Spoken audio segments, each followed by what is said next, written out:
Welcome to Soul Steps with Dr.Wrenn. I'm your heart-to-heart walking companion. These short, soulful reflections come straight from my morning devotion walks.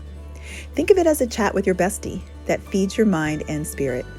Walk with me or just listen and get ready to feel uplifted, informed, and inspired.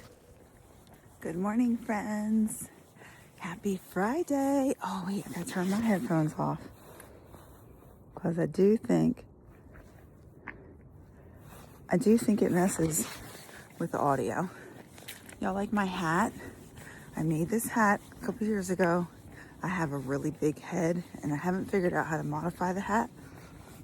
So any knitters that know how to modify patterns, I need to make this hat bigger for my big head. I think it might have something to do with when I start my decreases. Maybe I could add an extra row before the decreases to the top, but it's cute. It's called a lotus hat. I've got a great word for you today, and it's on the top of my mind, so I gotta share it before I forget. So we're gonna be talking about productivity. The P word, productivity. So, you probably think about productivity in the modern sense, which is about how efficiently you are creating output. So basically, productivity equals output over input, output divided by input. This definition of productivity is not the ancient one. It's relatively modern. Came about in the 1800s with the Industrial Revolution and manufacturing, when obviously they kind of cared about not just what was made, but how effective it was made, so they could maximize, their profits. And economists are the ones that later gave us that definition of productivity equals output over input. And if you're like me, this concept of productivity probably has caused you a lot of negativity. At least it's caused me to feed into the workaholic mentality. It has led me to become a human doing at times instead of a human being, because I was so focused on productivity, and I had a lot of values around if I was existing, I should be producing. This is a very colonizer type mentality. For those of you who are descendants of enslaved people, we have definitely been programmed and indoctrinated to believe that our only value is based off of what we can produce, number one. And number two, that we're to do that with the most efficiency. Same for you descendants of indentured servants. It's a very Americanized value system due to the Industrial Revolution, which, is not an all bad thing. Okay, because I still love being productive, and it is still a good thing to be a good steward over your time and resources, just to be clear. At the same time, it's a little bit of a perversion from the original definitions. The word produce in English comes from the Latin word producere. What does pro mean? Anyway, it means to carry forward, to lead forward. I don't know which one. I'm guessing forward. Look, I was not a Latin scholar, but you can check me. That's what producere means, is to lead forward. Beautiful definition. And so productivity has to do, the original definition was about the capacity to create. So to lead forward something, the capacity to make something. So that's what it meant. So when you're looking at the scriptures and reading the scriptures about producing and productivity, it's very important to understand how those words were used when they were written. Okay? Don't interpret the scriptures with your modern interpretation of language. that's foolish. Okay? Words change their meanings over time. And if you want to understand what the writers of the scriptures meant, you need to understand the historical context in which they were written. So I'm talking about this because I heard one of these parables in my scripture reading today, and it kind of jumped out at me. So I was like, let me chew on that. So it was a parable found in Luke about the barren fig tree. So the parable goes something like, there was a fig tree, and there was a guy who owned the fig tree, and a guy that came up to the fig tree, and he says, for 3 years I've been coming to this fig tree and it is not producing any fruit. Why? Cut it down. It's not producing any fruit. Why should it take up soil? And then the owner of the fig tree made a plea for mercy, said, hey, let's give it some more time. Let's put some more nutrients in it and then see. And then if it doesn't produce after that, then we'll go ahead and cut it down. That's one parable. Now that principle that's in that parable, a couple things. One, the expectation of a fig tree is to produce figs. A fig tree that does not produce fruit is not considered fulfilling its purpose. That's the purpose of a fig tree. So there's an expectation of fruit in our life. Second point is that God gives us so much grace. That man came to that tree for 3 years. Now, I don't know about you, but I actually planted a fig tree. I have a fig tree in the front of my house, and I got it online, and it was a very small stick. One little stick in a small 3-inch pot. And I knew something about fig trees, that you don't always get fruit in the first year. So, I always thought, how long was this fig tree in the parable around for? We don't know, but maybe it was a new planting, and that might explain why he said, I gave it 3 years, because, I think it was about 3 years before my fig tree started producing fruit. Sometimes that first year it produces fruit. It's not good. You haven't quite figured it out. It takes time, and you do need to create the right conditions for the fruit to be favorable. And Jesus used a lot of farming analogies. So it's great if you're a gardener or a grower. You really can relate to those parables. My fig tree now, so ginormous, the neighbors complained. They can't even see when they're backing up their cars because the fig tree is so full. We're actually going to have to prune it. Well, I've talked about pruning before, but this is coming up again today. I love my big old fig tree, but if you don't prune it, it's going to get so out of control you can't even reach the fruit because of how it grows.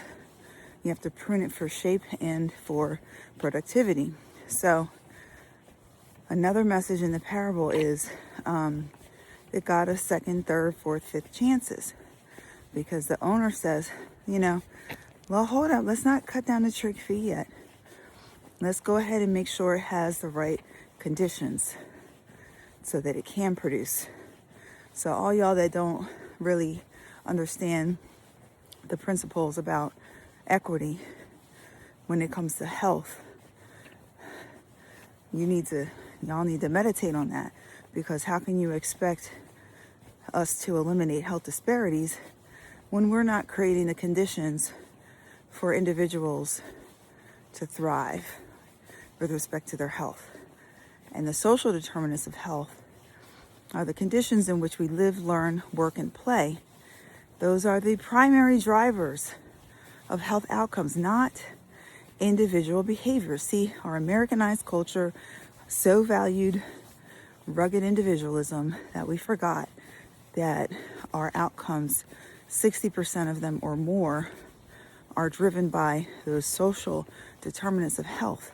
So if you do not live within access to a grocery store and you're shopping at a corner store that doesn't even have a fresh produce refrigerator, what is your chances of having a healthy lifestyle? Very low. So I'm feeling a little fiery today. I feel like I woke up on a soapbox. Yesterday, I woke up with the peace of the Lord.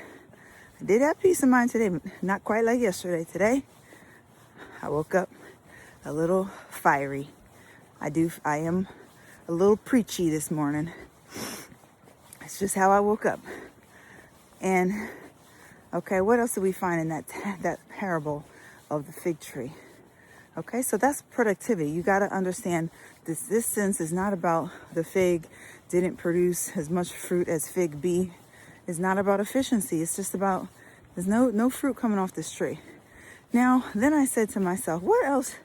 I know the Bible has talked more about productivity. Where else did the Bible talk about productivity? It's a couple other talents, a couple other parables. One is the parable of the talents.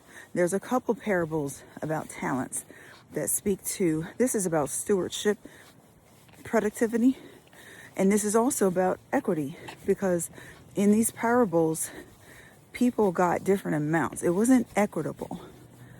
It wasn't equal, sorry. And it wasn't equitable in terms of talents. No, I was right the first time. So one person got one got 5 talents, one got 10 talents. And then there's another parable about mina. I don't know what mina are, but basically must have been some type of currency. And the one that had the 10 talents went and invested it, and I think he might have doubled or tripled. He brought back 20. Maybe in the mina, he went from 10 to 30. The one that did 5 also doubled. Went from 5 to 10. The one that had 1 talent was afraid. And so he buried his talent. And what happened in the parable? The master took the 1 talent from the one that had the least, and he gave it to the one that had the most. So the expectation of productivity is that you would be a good steward over the resources that you were given, that you would not be governed by fear or a scarcity mentality, that you would have a mindset of abundance, because to take 10 talents and invest them meant he didn't spend them. He invested them. So he took a risk, planted it somewhere, and then it brought forth fruit. Again, this is not about workaholic efficiency. This is simply about leading forward. Leading forward. That is the biblical concept of production. Okay? There's another parable in there.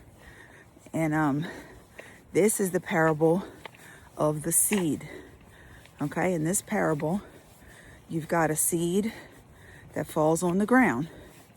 One falls on the path, and it doesn't have any hope, and it just dies.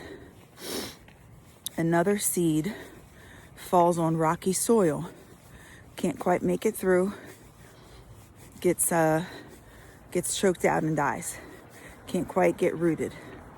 Third one grows within the thorns, so it can grow, but it gets all tangled up in thorns, and so it gets choked out. Then the fourth one falls on good soil, and that is the one that flourishes. What can we take away from the parable of the seed with respect to productivity? Well, this one is a strong biblical case for equity, to point out the principle that it's not the seed, it's the soil. It's the soil, it's not the seed. So it's not just you're lazy, incompetent, can't quite get it right. It's that the environment that you're in is inhospitable. Now, this is not to say like making excuse, because some of these environmental situations you're in control of. You're surrounding yourself with a bunch of negative Nellies. How can you, if you you got a good idea, you share it with a bunch of negative Nellies, what do you think is going to happen to your idea? They're going to choke it out. Won't even have a chance. They'll say, that's stupid. You shouldn't waste your time. Right? Okay, my 15-minute crew, you're done. Good job stretching or whatever you did for 15 minutes. And we're all done. But I'm not done. So you hang on with me.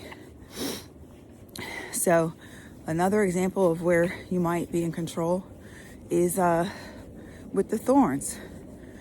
So maybe you're not with a bunch of negative Nellies, but you're surrounding yourself with people that don't have your best interests in mind. And maybe they're just jealous haters and they seem to be cheering you on at the surface, but they're always low-key undermining you. That's an environmental factor, and you need to reassess your boundaries. And I always say, especially when you're starting with something new, you got to maintain your circles of trust with diligence, okay? So your inner circle of trust, which is those 5 people, it's only 5 people in that inner circle. That's got to be that team that is going to edify you, encourage you, challenge you in a loving way, maintain your best interests, and want more for you than you want for yourself. You need to strategically place people within your inner circle that can accomplish all those things. Don't just surround yourself with yes men. That's not wise. That is foolish. That is foolish, okay? And then your next circle out, then you can introduce, they may not get the inner circle, but they're still important. And you go on from there. And there's some people who, by birth or position, seem like they should earn a right to an inner circle, but their behavior has surfaced that they should not have the right to access you at that level.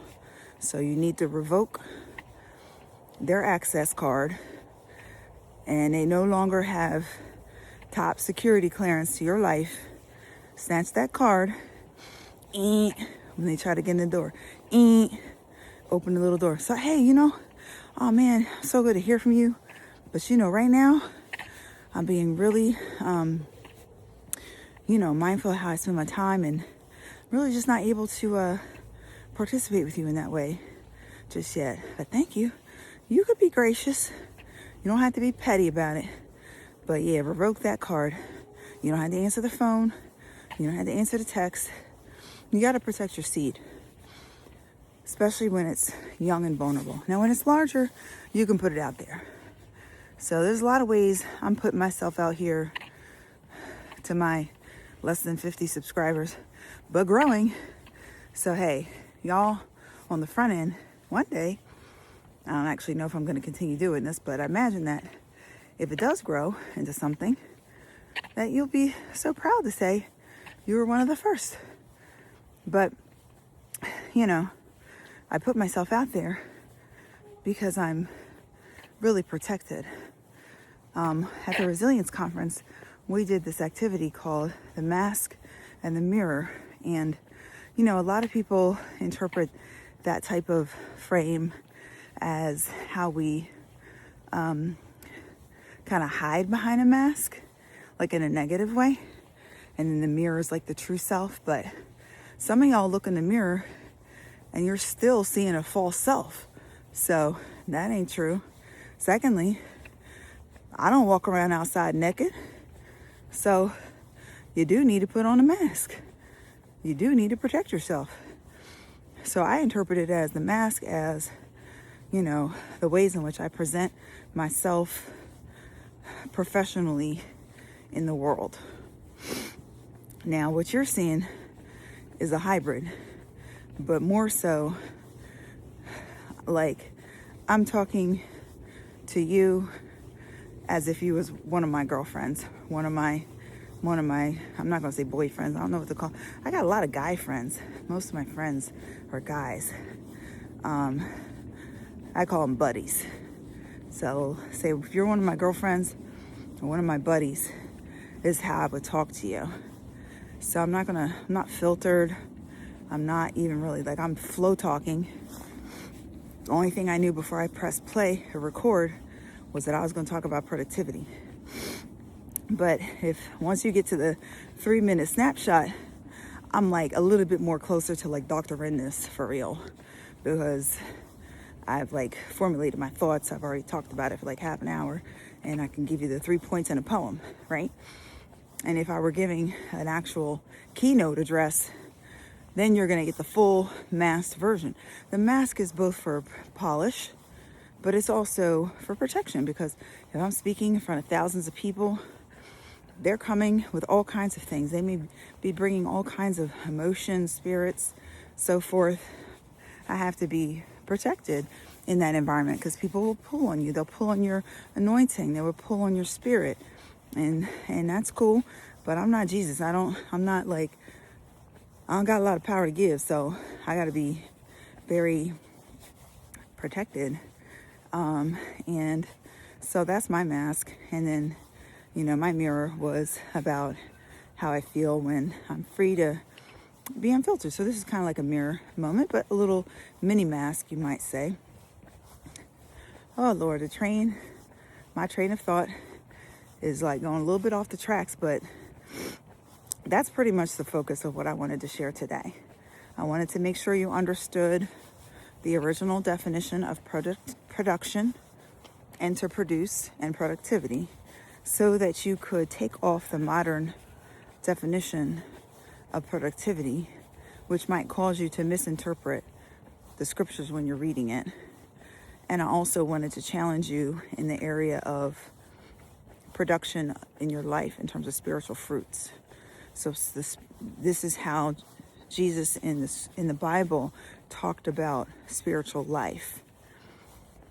So, if you're from other faith traditions, I speak Christianese, but like not like the holier than thou kind.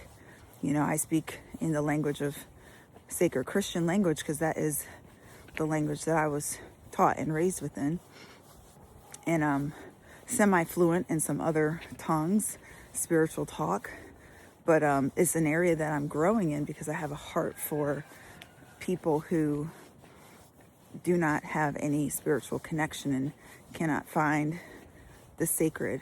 They do not see the sacred in their life. And I have a heart for that. And so one thing I'll share with you before I close is that I am with a friend and neighbor developing a retreat, a one-day retreat in the winter. It's going to be the end of January, called Good Grief. I'm so excited about it. We planned it yesterday. I'm going to write it up. We've secured a venue. We've written a budget. She's an incredibly talented artist. I am like floored by just her talent, her creativity. She's a wonderful human being with just a lot of gifts and insights from her lived experience to offer. And of course, me, I'm a board certified psychiatrist, and I got some aspirations though. I think I've got some spiritual goals as I've been growing in this area of contemplative practice over the past several years. It's been shifting my faith in incredible ways, and I have been on a reclamation tour for probably the past 2 decades. I've been on a redemption tour of myself to pick up the fragmented pieces that were broken and shattered and discarded and buried, and taking them back into myself. And in the past couple of years, going back even further on a reclamation tour to my ancestral broken history, as a descendant of enslaved people in the United States, our family history branches have been broken up completely off, and we don't even know where they came from as a result of the Middle Passage. And so really I'm relying on technology to discern my African heritage. Is about 30% of my ethnicity and race traces back to Nigerian roots. That is the largest component for me. And they've been able, through DNA mapping, to identify Yoruba and Igbo origins. But I also have some Mali and other African connectivities there. And then on the European side, I've got Ireland and Scotland and some, I think there's some German there. Mostly UK, Ireland, and Scotland. And we know that comes from, 1, 2, 3 generations up, where we had some co-mingling there. And I think that I have to get some more family history from my mom to tell some of those stories. Most of them were unwanted relations, in the context of enslavement. So trauma. So anyway, I'm on this take back tour, reclamation tour, and of my soul, and putting some things together, because to be a whole person is to integrate everything, including the HOLE holes and the gaps, and acknowledging and recognizing them, and making a monument to them, bearing witness to what was lost, grieving what was lost. So my Good Grief retreat, our Good Grief retreat with Tay and Dr.Wrenn will be for all types of loss.